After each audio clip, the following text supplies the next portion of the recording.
Let's just have a conversation here, Malcolm, about what is going on with your business, because right now, all we see is companies complaining that they can't get what they need, that there are supply shortages, there are bottlenecks, freight rates are super high. Can you just give us a kind of snapshot of where the bottlenecks are, where the problems lie?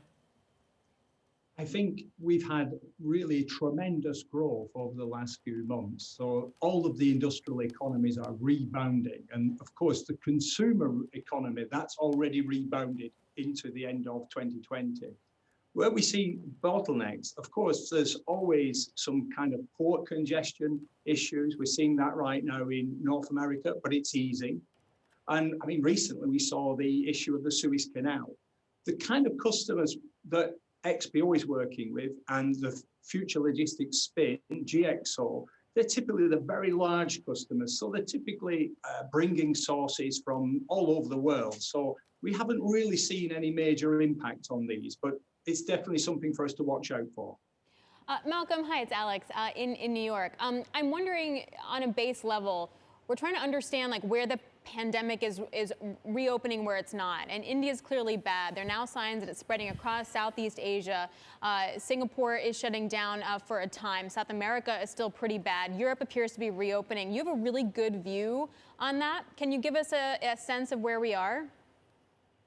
Absolutely. So when we look at the globe, and in particular, we look at it from a company perspective, all of the markets where XPO is working, that's primarily Asia Pacific and North America and Europe. We're actually seeing good progress as a consequence of the recovery from COVID and the pandemic. Okay. If I think about North America and Europe, the vaccination programs are really going at a good pace, and life is starting to come back to normal. In fact, in Europe, most of the countries will be back to full normality from the middle of June onwards. But you're absolutely right. We can all see on the TV situation of India. It's a pretty difficult situation there. So we see those countries definitely in a difficult environment. Do freight rates stay super high? They're very high at the moment. Do they stay there? We don't see any change on that in the foreseeable future. Why not? It's just a matter of demand. All of the economies are bouncing back.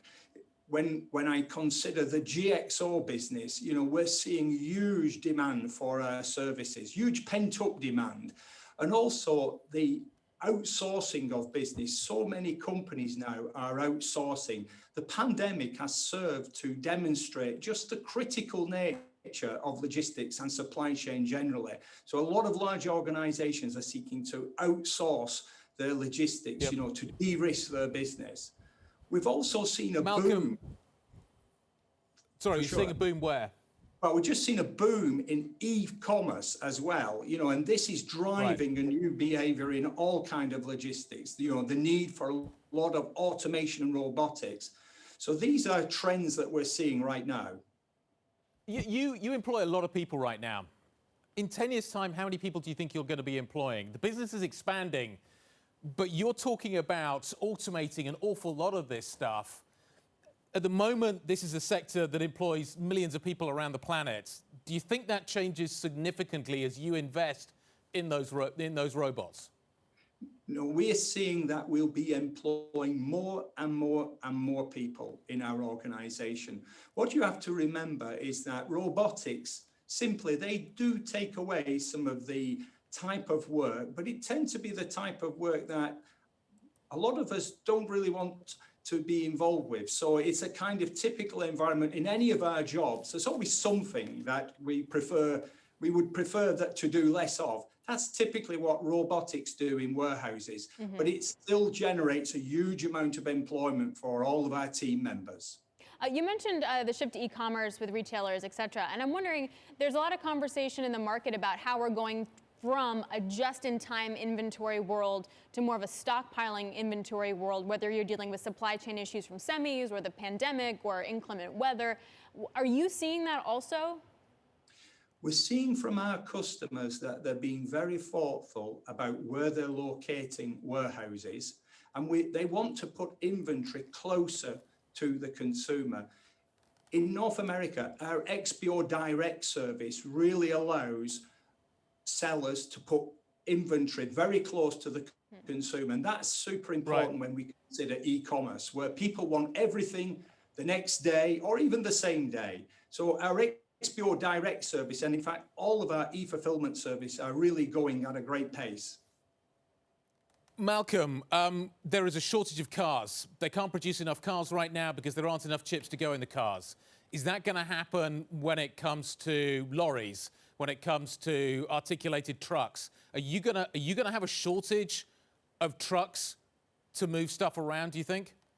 We're not seeing that right now, but we're watching that space very carefully. But all of the intelligence that we have says that chip shortage is going to be caught up basically by the manufacturers. But if it was to sustain for a very long period of time, then it is going to affect that. And it's going to affect all manner of equipment that we would use in our business. But right now, that's not our understanding. We think it's a momentary situation that the manufacturers are quickly working hard to recover.